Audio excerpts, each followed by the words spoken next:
Hola, buenas tardes. Soy Saraí Hernández Pérez y les voy a presentar la fisiología del buceo en aguas profundas y otros. Vamos comenzando con condiciones hiperbáricas. Cuando las personas descienden bajo el mar, la presión a su alrededor aumenta progresivamente a medida que avanzan hacia mayores profundidades. Para evitar que los pulmones colapsen, se debe suministrar aire a una presión muy alta para mantenerlos inflados y de este modo mantener una presión arterial en completo balance. Esta maniobra expone la sangre en los pulmones a presiones de gas alveolar extremadamente altas, una condición llamada hiperbarismo. Más allá de ciertos límites, estas altas presiones provocan importantes alteraciones en la fisiología corporal y pueden ser letales. Relación de la presión con la profundidad del mar. Una columna de agua de mar de 33 pies, tenemos en cuenta son 10.1 metros de profundidad, ejerce la misma presión en su fondo que la presión de la atmósfera sobre el mar. Por lo tanto, en nuestra imagen tenemos un claro ejemplo, que una persona a 33 pies debajo de la superficie del océano está expuesta a dos atmósferas, 2 atm de presión con 1 atm de presión causada por el peso del aire sobre el agua y la segunda atmósfera causada por el peso del agua. A 66 pies la presión es de 3 atm y así sucesivamente. De acuerdo con nuestra figura, tenemos aquí en esta parte de aquí arriba un apartado que dice profundidad en metros a nivel del mar y atmósferas. El efecto de la profundidad del mar sobre la presión y el volumen del gas es hacia abajo. Bueno, tenemos el efecto de la profundidad del mar sobre el volumen de gases. En este caso tenemos la ley de Boyle. Otro efecto importante de la profundidad es la compresión de gases a volúmenes cada vez más pequeños. La ilustración que tenemos es clara y nos muestra una campana a nivel del mar que contiene 1 litro de aire. Y volvemos al ejemplo, a 33 pies bajo el mar, donde la presión es de 2 atm, el volumen se ha comprimido a solo 1,5 metros y a 8 atm tenemos que se ha comprimido a 1/8 de litro. Del lado derecho podemos observar nuestro nivel del mar en metros y del lado izquierdo tenemos la presión en litros. Este principio de física se le conoce como la ley de Boyle y es extremadamente importante en la fisiología del buceo porque el aumento de la presión puede colapsar las cámaras de aire del cuerpo del buceador, especialmente de los pulmones, y puede causar daños muy graves. Efecto de altas presiones parciales de gases individuales en el cuerpo. Bueno, los gases individuales a los que se exponen los hídricos cuando se respira aire son nitrógeno, oxígeno y dióxido de carbono. Cada uno de estos a veces puede causar efectos fisiológicos significativos a altas presiones. Un claro ejemplo de estos es la narcosis de nitrógeno a altas presiones de nitrógeno. Bueno, podemos tener en cuenta que la narcosis por nitrógeno tiene características similares a las de la intoxicación por alcohol, por lo que con frecuencia se la ha llamado arrebatos de las profundidades. Se cree que el mecanismo de este efecto narcótico es el mismo que el de la mayoría de otros anestésicos gaseosos. ¿Por qué? Porque aproximadamente 4/5 partes del aire son nitrógeno. A la presión del nivel del mar, el nitrógeno no tiene ningún efecto significativo sobre la función corporal, pero a altas presiones puede causar diversos grados de narcosis. Volviendo a lo anterior, las presiones tenemos en cuenta que son a los pies debajo del agua que estamos y a la compresión que tenemos del volumen. Bueno, cuando el buceador permanece bajo el mar durante 1 hora o más, está respirando aire comprimido. La profundidad a la que aparecen los primeros síntomas de narcosis leve es a partir de 120 pies. En este nivel, el buceador comienza a mostrar una jovialidad y pérdida de muchos de sus sentidos y de sus cuidados. Entre 150 y 200 pies, el buceador se adormece. La fuerza de la persona disminuye considerablemente. De 200 a 250 pies, el buceador a menudo se vuelve demasiado torpe para poder realizar el trabajo requerido. Y así tenemos que a más allá de los 250 pies, el buzo generalmente se vuelve casi inútil como resultado de la narcosis por nitrógeno, si permanece en estas profundidades demasiado tiempo. La narcosis por nitrógeno tiene características similares, como lo habíamos comentado, a las de la intoxicación por alcohol. Es decir, se disuelven las sustancias grasas de las membranas neurales y debido a su físico o efecto sobre la alteración de la conducta iónica a través de las membranas, reduce la excitabilidad neuronal. El ascenso a una profundidad menor revierte la narcosis en unos pocos minutos. Es decir, si regresamos inmediatamente a la parte superior, los efectos desaparecen por sí solos, sin efectos conocidos ni a largo plazo. Pero si no salimos inmediatamente de la profundidad, el proceso de desintoxicación es demasiado lento. Tenemos también la toxicidad por altas presiones.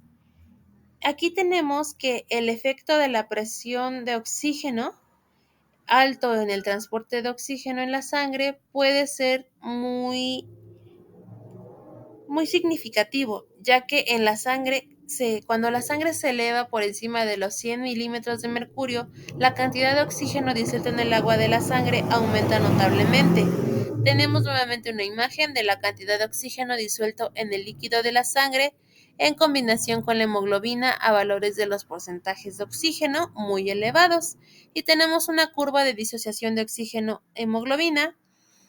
Lo que podemos observar en azul es el total de sangre de oxígeno, el rojo es combinado con la hemoglobina, verde disuelto el agua de la sangre y tenemos la presión alveolar normal de oxígeno.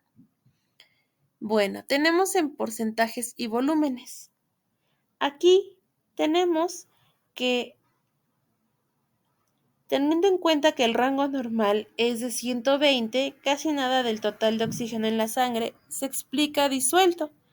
Pero como la oxigenación de la presión se eleva a miles de milímetros de mercurio, una gran parte del total de oxígeno se disuelve en el agua de la sangre, además que se une con la hemoglobina. Seguimos con la intoxicación aguda por oxígeno. Bueno, el tejido extremadamente alto ocurre cuando el oxígeno se respira en un alveolar muy alto. Por ejemplo, respirar oxígeno a 4 atm de presión nos causará convulsiones cerebrales seguidas de coma. En la mayoría de las personas, entre 30 y 60 minutos, las convulsiones a menudo ocurren sin previo aviso y por razones obvias. Es probable que sean letales para los buzos sumergidos bajo el mar. Otros síntomas encontrados son envenenamiento, que incluye náuseas, espasmos musculares, mareos, alteraciones, brotes de visión, irritabilidad y desorientación. Tenemos la oxidación intracelular excesiva como causa de toxicidad por oxígeno en el sistema nervioso. Tenemos la radiación libre oxidante CALS.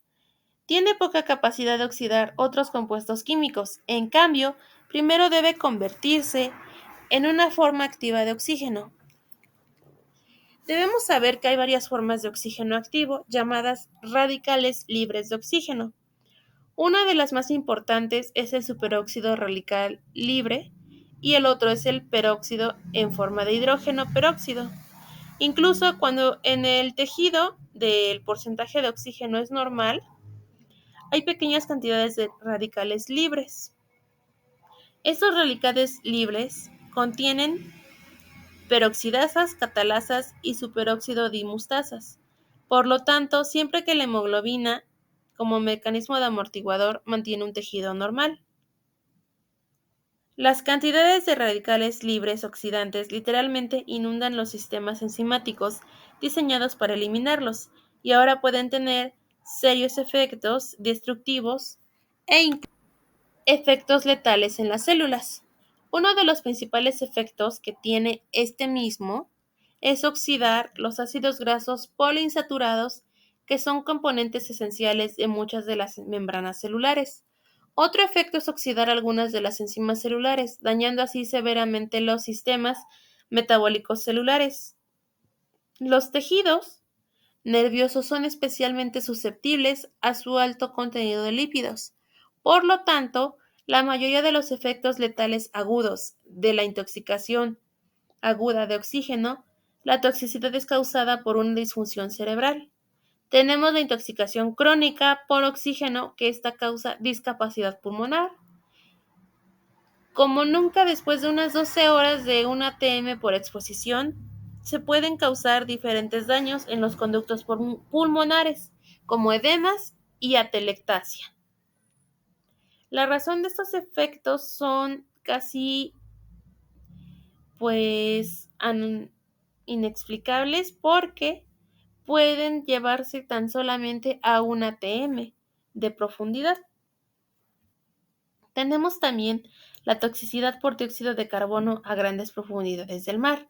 Aquí entra mucho en cuenta el equipo de buceo. Si nuestro equipo está correctamente diseñado y funciona correctamente, nuestro buceador no tiene ningún problema debido a la toxicidad, porque la profundidad por sí sola no aumenta el dióxido de carbono. Esto es en presión parcial de los alveolos. Esto es cierto porque la profundidad no aumenta la tasa de dióxido de carbono. Mientras el buceador continúe respirando de una manera normal, el volumen se mantendrá de una forma normal y la presión igualmente. Sin embargo, en ciertos tipos de equipo de buceo, como el casco y algunos tipos de los tuces, el dióxido de carbono puede acumularse en el aire del espacio muerto del aparato y el buceador puede volver a respirar. Sin embargo, la situación se vuelve intolerable y finalmente el centro respiratorio comienza a estar deprimido en lugar de emocionado, porque esto es uno de los efectos metabólicos tisulares negativos que tiene un alto porcentaje de oxígeno. Entonces la respiración del buceador comienza a fallar en lugar de complicarse. Además, el buceador experimenta acidosis respiratoria severa y diversos grados de letargo, narcosis y finalmente incluso se desmaya. Descomprensión del buceador tras exceso de expulsión a alta presión. Cuando una persona respira aire a alta presión durante mucho tiempo, aumenta la cantidad de nitrógeno disuelto en los fluidos corporales. Esto se debe a que la sangre que fluye a través de los capilares pulmonares se satura con nitrógeno a la misma alta presión que en la mezcla de respiración alveolar.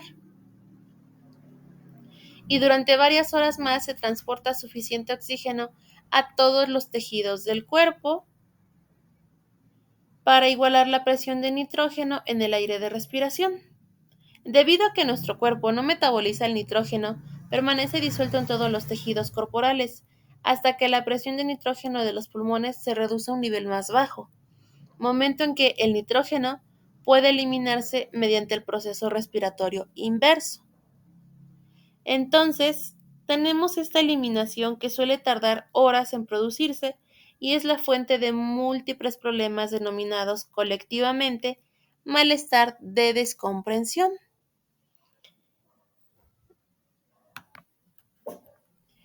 Volumen de nitrógeno disuelto en los fluidos corporales a diferentes profundidades. Bueno, al nivel del mar, casi exactamente 1 litro de nitrógeno se disuelve en todo el cuerpo. Un poco menos de la mitad de este nitrógeno se disuelve en el agua del cuerpo y un poco más de la mitad se disuelve en la grasa del cuerpo, porque el nitrógeno es 5 veces más soluble en grasa que en agua. Bueno, tenemos una pequeña imagen que nos narra que una vez que el buceador se ha saturado de nitrógeno, el volumen de nitrógeno a nivel del mar disuelto en el cuerpo queda en diferentes profundidades y un ejemplo es la siguiente. Tenemos que en 0 metros tenemos 1 litro de nitrógeno, a 10 metros 2 litros, a 30 metros 4 litros, a 60 metros, 7 litros y a 90 metros, 10 litros. Hacemos la conversión a pies. A 33 pies tenemos 2 litros. A 100 pies tenemos 4 litros. A 200 pies, 7 litros y a 310 litros. Se requieren varias horas para que las presiones de gas de nitrógeno en todos los tejidos corporales lleguen casi al equilibrio con la presión de gas de nitrógeno en los alvéolos. La razón de este requisito es que la sangre no fluye lo suficientemente rápido y el nitrógeno no se difunde lo suficientemente rápido como para causar un equilibrio instantáneo. El nitrógeno disuelto en el agua del cuerpo llega a un equilibrio casi completo en menos de una hora, pero el del tejido graso se requiere 5 veces más transporte de nitrógeno y tiene un suministro de sangre relativamente pobre. Alcanza el equilibrio solo después de varias horas. Por lo tanto, si tenemos a una persona que permanece bajo el agua a un nivel profundo durante solo unos minutos, no se disuelve mucho nitrógeno. Mientras que si la persona permanece a un nivel profundo durante varias horas, se puede obtener un poco más. Tenemos también la enfermedad por descomprensión, que es conocida como curva de enfermedad del aire comprimido, enfermedad de Cason y parálisis del buceador con disbarismo. Si un buceador ha estado bajo el mar el tiempo suficiente como para que se hayan disuelto grandes cantidades de nitrógeno en el cuerpo y luego el buzo regresa repentinamente a la superficie del mar, se pueden desarrollar cantidades significativas de burbujas de nitrógeno en nuestros fluidos corporales y ya sea intracelularmente o extracelularmente, puede causar daños menores o graves en casi cualquier área del cuerpo, dependiendo relativamente del número de los vasos que se ven afectados. Y el resultado de esta es una isquemia tisular y a veces es la muerte tisular.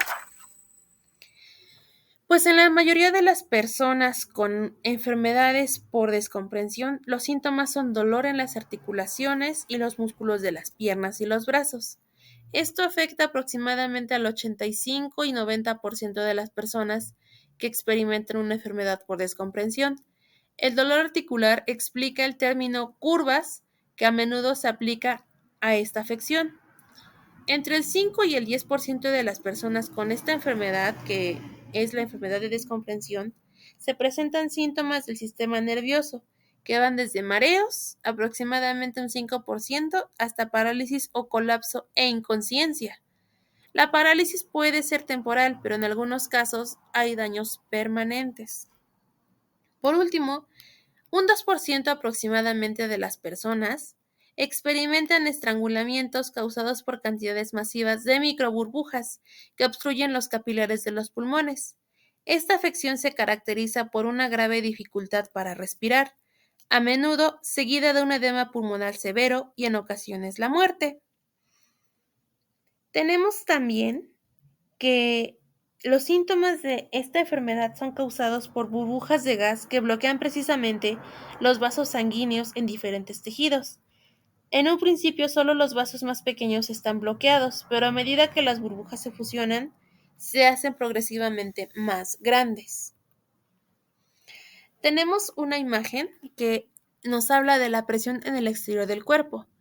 Antes de la descomprensión, tenemos nuestro oxígeno, que es igual a 1044 milímetros de mercurio, y nuestro nitrógeno, que es de 3956, que nos da un total de 5000 milímetros de mercurio. Tenemos nuestro cuerpo y una presión gaseosa en los fluidos corporales. Tenemos un total de 4065 y del otro lado un total de igualmente 4065. Si nos damos cuenta, en nuestra figura número B, tenemos que es después de la compresión súbita. Bueno, a lo que voy. Los tejidos del buceador se han equilibrado en una alta presión de nitrógeno disuelto, aproximadamente 6.5 veces la cantidad de nitrógeno en los tejidos. Mientras el buceador permanezca profundo debajo del mar, la presión contra el exterior del cuerpo comprime todos los tejidos corporales, lo suficiente como para mantener disuelto el exceso de nitrógeno. Sin embargo, cuando el buceador sube repentinamente al nivel del mar, en la figura número B, tenemos que la presión en el exterior del cuerpo se convierte en solo 1 atm, mientras que la presión del gas dentro del cuerpo es de la suma de las presiones del vapor de agua. Por lo tanto, los gases pueden escapar del estado disuelto y formar burbujas compuestas casi en totalidad por nitrógeno, tanto en los tejidos como en la sangre, donde taponan muchos vasos sanguíneos y es posible que las burbujas no aparezcan durante varios minutos u horas, porque a veces los gases pueden permanecer disueltos en el estado sobresaturado durante horas antes de burbujear. Eliminación de nitrógeno del cuerpo, mesas de descompresión. Si se lleva un buzo a la superficie lentamente, por lo general se puede eliminar una cantidad suficiente de nitrógeno disuelto por expiración a través de los pulmones para prevenir una enfermedad de descompresión. Aproximadamente 2/3 del nitrógeno total se liberan en 1 hora y aproximadamente el 90% se libera en 6 horas. Tanque de descompresión y tratamiento de la enfermedad por descompresión. Otro procedimiento ampliamente utilizado para la descompresión de buzos profesionales es poner al buzo en un tanque presurizado y luego bajar gradualmente la presión a la presión atmósfera normal, utilizando esencialmente el mismo programa de tiempo que se indicó anteriormente. Tenemos el buceo de saturación y uso de mezcla helio-oxígeno. Cuando los buzos deben trabajar a niveles muy profundos, entre 250 pies y casi 1000 pies, con frecuencia viven en un tanque de compresión grande durante días o semanas seguidas, permaneciendo comprimidos a un nivel de presión cercano al que estarán trabajando. Este procedimiento mantiene los tejidos y los fluidos del cuerpo saturados con los gases a los que estarán expuestos durante el buceo. Luego, cuando vuelven al mismo tanque después del trabajar, no hay cambios significativos de presión, por lo que no se producen las burbujas de descompresión. Tenemos el buceo también con aparato respiratorio subacuático autónomo. Hay que tener en cuenta que antes de la década de 1940, casi todo el buceo se realizaba con un casco de buceo conectado a una manguera a través de la cual se bombeaba aire al buceador desde la superficie. Luego, en 1943, el explorador francés Jacques Cousteau popularizó un equipo de respiración autónomo bajo el agua, conocido como SCVA. El tipo utilizado en más del 99% de los deportes y el buceo comercial es el sistema de demanda de circuito abierto, como lo tenemos en nuestra figura. Este es el tipo de circuito abierto de demanda, el equipo autónomo de respiración subacuática. Cuenta con una máscara, una válvula de demanda, la manguera y la primera etapa de válvula, así como los cilindros de aire. Este funciona de la siguiente manera. La válvula reductora de primera etapa reduce la presión de los tanques de modo que el aire entregado a la mascarilla tenga una presión solo unos pocos milímetros de mercurio, mayor que la presión del agua circundante. La mezcla respiratoria no fluye continuamente hacia la mascarilla. En cambio, con cada inspiración, una ligera presión negativa adicional en la válvula de demanda de la máscara abre el diafragma de la válvula y esta acción libera automáticamente aire del tanque a la máscara y los pulmones. Así, de esta forma, solo entra la cantidad de aire necesaria para la inhalación.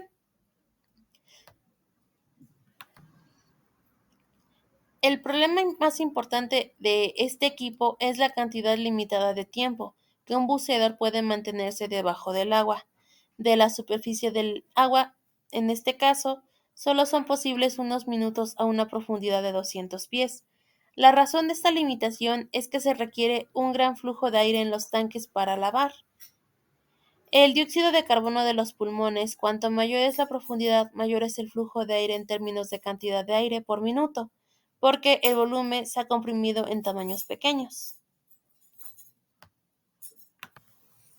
Asimismo, encontramos diferentes problemas fisiológicos, especiales en submarinos, que uno de ellos es el escape de submarinos, problemas de salud en el entorno submarino y oxigenoterapia hiperbárica. Bueno, estos ya son algunos temas que salen un poquito de nuestra explicación y como conclusión podemos decir que, que cuando las personas descienden bajo el mar, la presión a su alrededor aumenta progresivamente. Como lo comenté desde un inicio, a medida que avanzan hacia mayores profundidades, para evitar que los pulmones se colapsen, se debe suministrar aire a una presión muy alta para mantenerlos inflados. Ese es el trabajo de nuestros aparatos para bucear y específicamente, pues la realizan personas capacitadas profesionalmente, dedicadas a hacer trabajos bajo el mar, abajo muchas cantidades, muchos metros y muchos volúmenes. Definitivamente es un trabajo que no cualquiera puede hacer y lleva mucha relación con nuestra fisiología del sistema respiratorio, principalmente en la comprensión y también tomando en cuenta nuestra presión. De antemano eso sería todo. Muchísimas gracias por su atención. Buenas tardes.